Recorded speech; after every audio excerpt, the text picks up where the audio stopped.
Hello everyone, welcome to our channel Desi couple in Germany. तो दोस्तों, आज की वीडियो में हम बात करने वाले हैं फैमिली रीयूनियन वीजा के बारे में। यस, अगर आपको भी जर्मनी आना है तो आप किस वीजा कैटेगरी के थ्रू अप्लाई करके जर्मनी आ सकते हो, इसके ऊपर हमने एक डिटेल में वीडियो बनाई है। आप ऊपर आई बटन पे क्लिक करके वो वीडियो भी देख सकते हो। उसके बाद एक और कैटेगरी उसी में से है जो कि है एम्प्लॉयमेंट वीजा। तो अभी अगर एम्प्लॉयमेंट वीजा के थ्रू मैं जर्मनी आ गया हूँ और अभी मुझे मेरी वाइफ को यानी कि मेरी स्पाउस को जर्मनी बुलाना है तो उसे कहते हैं फैमिली रियूनियन। तो उसी वीजा कैटेगरी के बारे में आज की वीडियो हम डिटेल में बात करने वाले हैं। तो चलिए वीडियो शुरू करते हैं।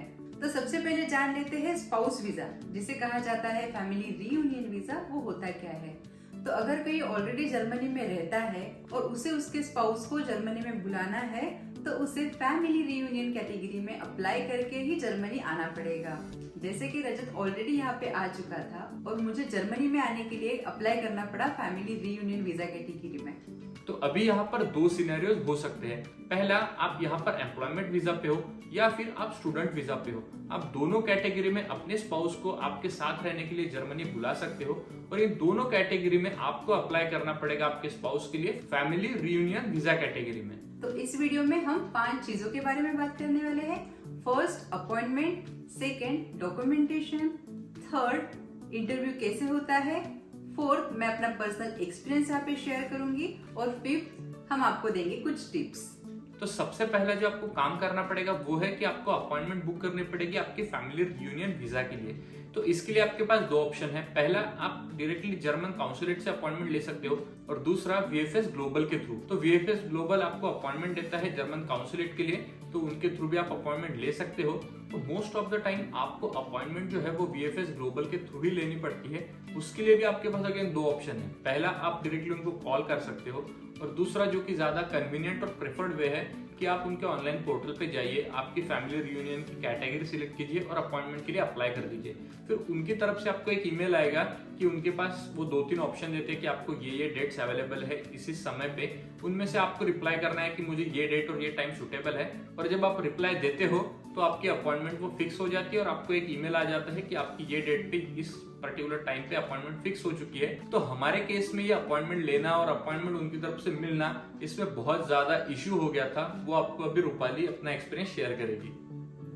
तो हमारे केस में हुआ ये था कि कोविड की वजह से लॉकडाउन लग गया था और उसके वजह से अपॉइंटमेंट मिलना बंद हो गया था। और जैसे ही अपॉइंटमेंट के लिए स्लॉट मिलना शुरू हो गया और हमने कॉल करना वहाँ पे स्टार्ट किया, तो अगस्त मंथ में मैंने अपॉइंटमेंट के लिए अप्लाई किया था और मुझे मिली थी 29 दिसंबर की अपॉइंटमेंट।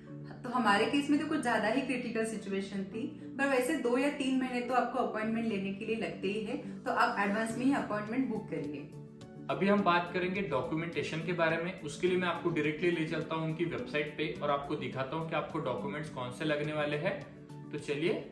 तो यहाँ पर सबसे पहले हमें इनकी वेबसाइट पर जाना है जिसका नाम है india.diplo.de। आपको सबसे पहले जाना है सर्विसेज के अंदर और वीज़ा इंफॉर्मेशन के अंदर। तो हमारा फैमिली रियूनियन वीज़ा जो है वो होता है जर्मन नेशनल वीज़ा कैटेगरी का, जिसमें सबसे पहली है डॉक्यूमेंट की checklist, biometric photo. Biometric photo की क्या क्या रिक्वायरमेंट्स होती है वो आप यहाँ पर चेक कर सकते हो। तीसरा ये है एप्लीकेशन फॉर्म।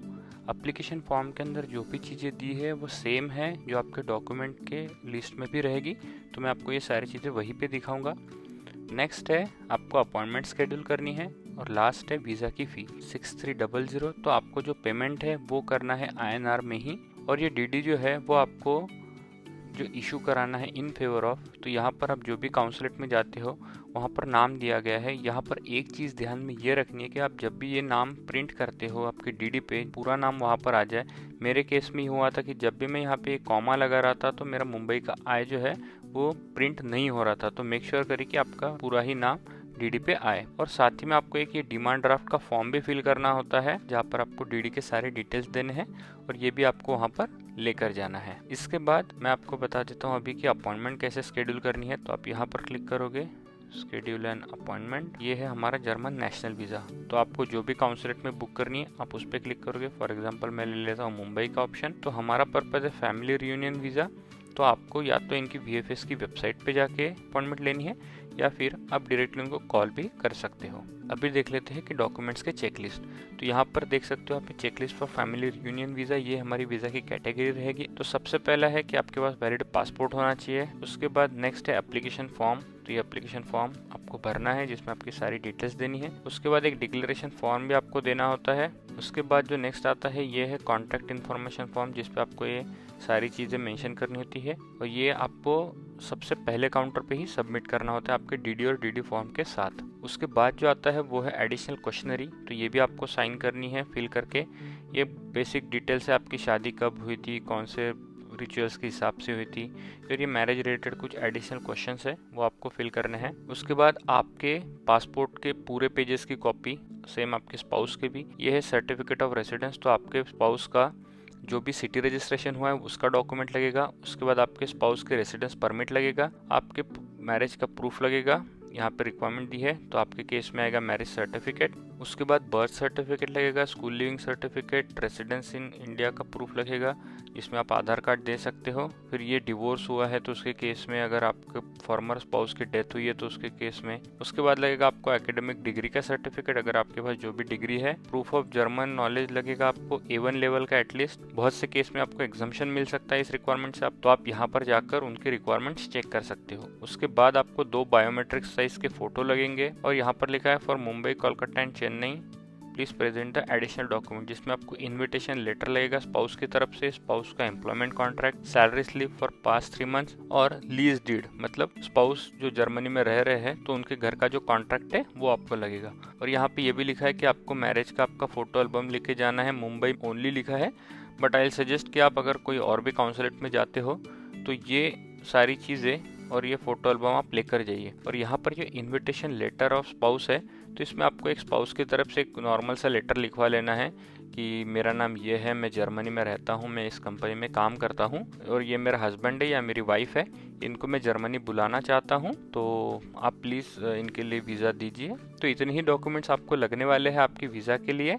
तो चलिए अभी आगे की प्रोसेस देखते हैं। तो इन 5 चीजों में हमारी अपॉइंटमेंट बुक हो चुकी है, हमारी डॉक्यूमेंटेशन भी रेडी है।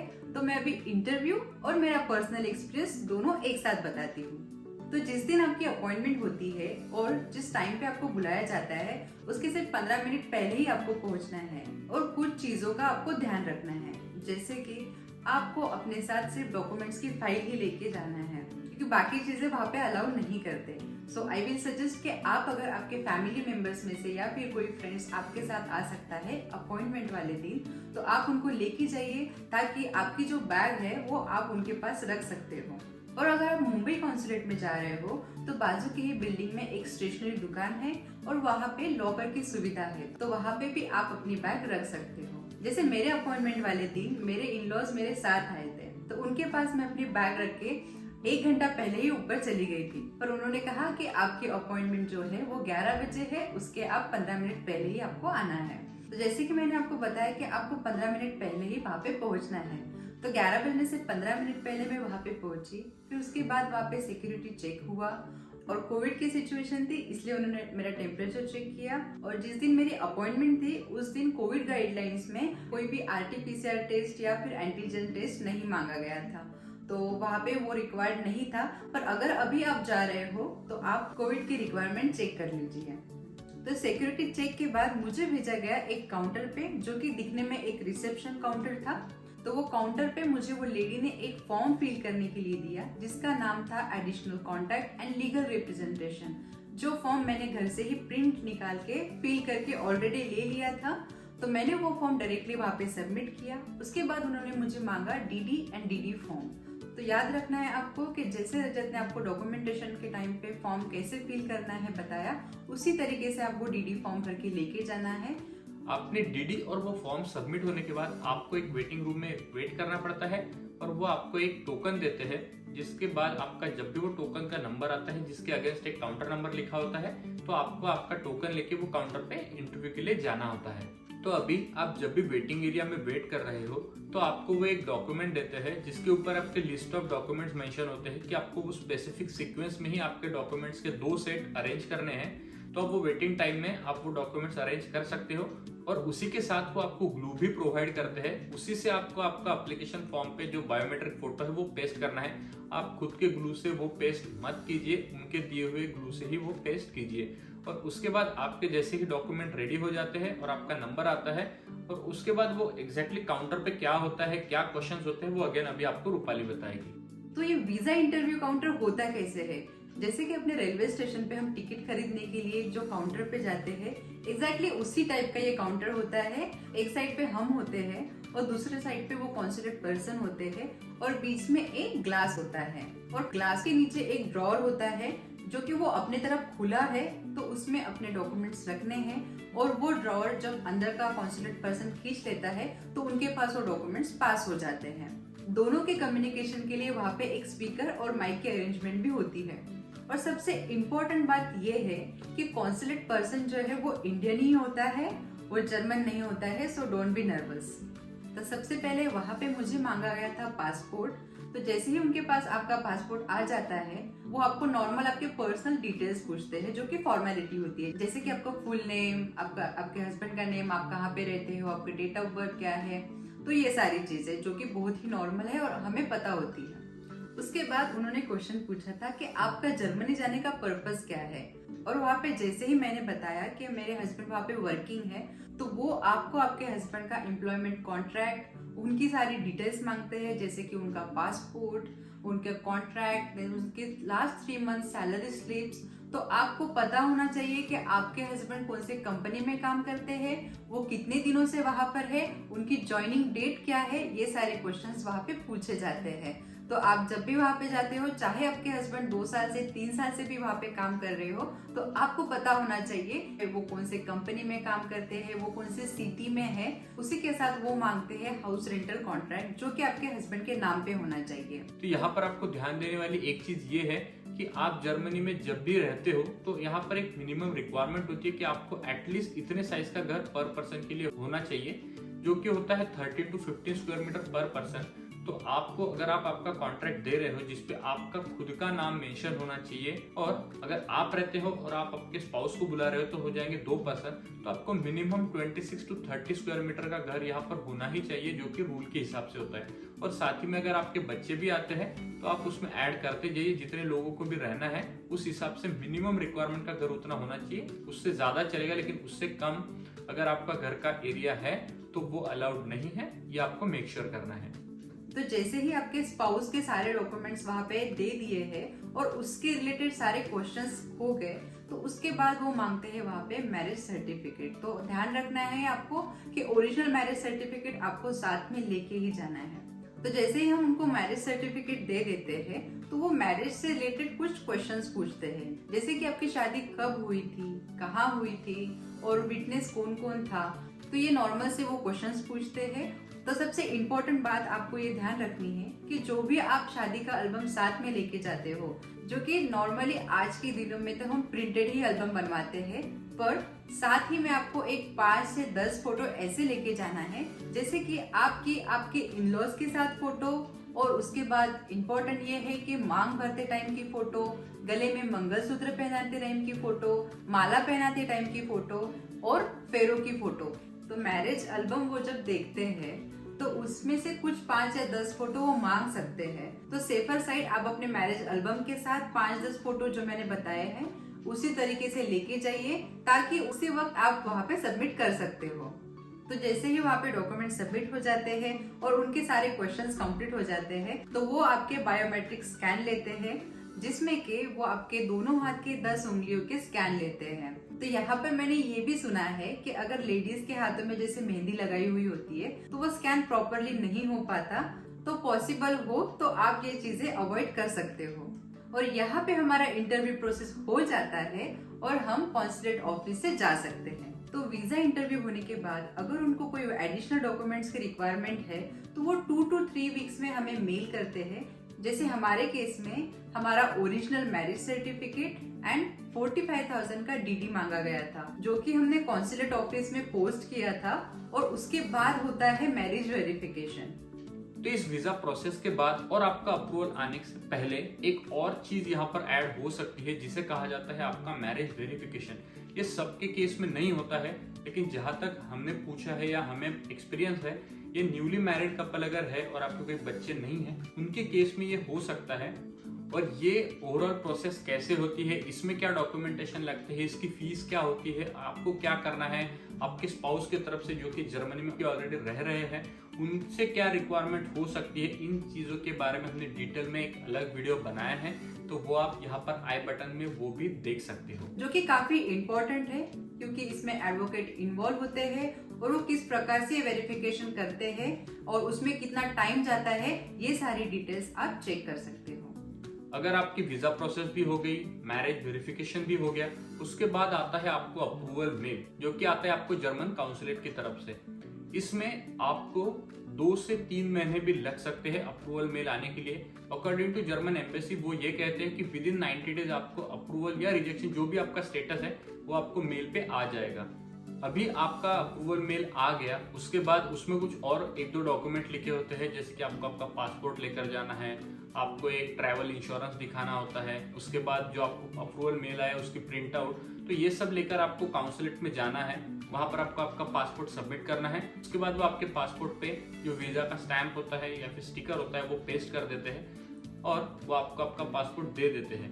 या फिर इसमें एक ऑप्शन आता है उनकी तरफ से, जो हमने VFS के बारे में बात किया था, तो VFS की तरफ से एक एडिशनल सर्विस यहाँ पर आपके लिए ऑफर की जाती है, जिसकी कुछ बेसिक प्राइस भी होती है। तो आपके वो घर पे आते हैं, आपका पासपोर्ट लेते हैं, वो आपके एम्बेसी में आपके पासपोर्ट लेकर जाते हैं, आपकी स्टैंपिंग की प्रोसेस होती है और साथ ही में आपकी एक SMS की भी सर्विस एक्टिवेट होती है, जिसकी वजह से आपका पासपोर्ट एम्बेसी कब पहुंचा, उसकी स्टैंपिंग हो गई या फिर वहां से उन्होंने डिस्पैच किया, ये सारी चीजों के आपको नोटिफिकेशन आपके मोबाइल पे आते रहते हैं। और वो VFS ही आपका स्टैंपिंग के बाद पासपोर्ट डिस्पैच करता है, जो कि आपको डायरेक्टली आपके घर पे मिल जाता है।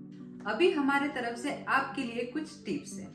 सबसे पहले तो आप ये सारी प्रोसेस खुद से ही कर सकते हो, इसके लिए आपको कोई भी एजेंट की हेल्प लेने की जरूरत नहीं है। दूसरी टिप जो है वो डॉक्यूमेंट से रिलेटेड है।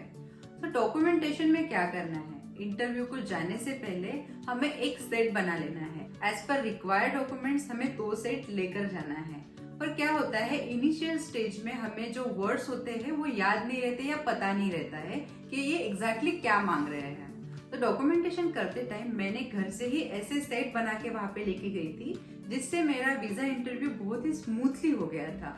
तो उसमें आपको करना क्या है, आपके डॉक्यूमेंट्स जो है वो इस टाइप के फाइल में आप प्लास्टिक फोल्डर्स है वहां पे लगा लीजिए और स्टिकी नोट से वहां पे लिख लीजिए। जैसे कि मेरा नाम है रूपाली, तो मैंने लिख लिया था वहां पे रूपालीज डॉक्यूमेंट्स, और वहां पे जो भी था मेरा Aadhaar card, PAN card, passport copy, marriage certificate, मेरा एड्रेस प्रूफ, ये सारी चीजें मैंने एक फोल्डर में लगा ली थी। उसके बाद सेकंड फोल्डर में मैंने रखा था रजत के डॉक्यूमेंट्स, और वहां पे मैंने लिख दिया था रजत डॉक्यूमेंट्स, रजत का पासपोर्ट, यहाँ का blue card copy, employment contract है, रेंटल कॉन्ट्रैक्ट है, सैलरी स्लिप्स है, वो सारी चीजें मैंने लगाई थी। पर उसी के ऊपर मैंने स्टिकी नोट्स लगा के रखे थे। स्टिकी नोट से होता ये है कि हम जो स्टिकी नोट पर पेन से लिख के रखते हैं वो हाईलाइट हो जाता है, और वो फाइल जैसे ही हम वहां पे लेके जाते हैं और वो क्वेश्चन पूछते हैं कि हमें सैलरी स्लिप चाहिए या फिर कॉन्ट्रैक्ट चाहिए, तो हमें बहुत ढूंढने की जरूरत नहीं पड़ती है, फटाक से फोल्डर से निकाला और दे दिया।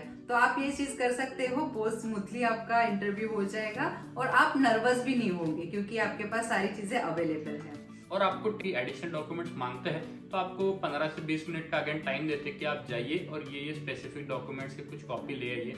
तो आई एम श्योर कि हर काउंसुलेट के आजू बाजू में कहीं ना कहीं जेरॉक्स की एंड और दुकान तो मिल ही जाती है, वहां से आप जाकर इजीली प्रिंट आउट निकाल कर ले आ सकते हैं। तो मेक श्योर करिए कि आप जिस भी काउंसुलेट में जा रहे हैं वहाँ की 1-2 ऑलरेडी प्रिंट आउट की या जेरॉक्स की जो भी नियर बाय शॉप्स है वो आप पहले से देख के लीजिए, सो दैट आपको रन टाइम पे ज्यादा भागा दौड़ी ना करना पड़े। तीसरी टिप ये है कि आप जो भी डॉक्यूमेंट्स के सेट वहां पे लेके जाते हो वो आपको स्टेपल नहीं करना है। अगर मैंने बताई हुई टिप्स अगर आप फॉलो करते हो तो आपको स्टेपल करने की जरूरत नहीं पड़ेगी, क्योंकि वो सारे डॉक्यूमेंट्स हर एक फोल्डर्स में जाएंगे और वो इजीली आप निकाल के रख सकते हो और वो मिक्स नहीं होंगे। तो जब आपका वीजा आपके पासपोर्ट पे स्टैंप होकर आपके घर पे आ जाता है, now you are ready to fly. So wish you all the best for your visa interview.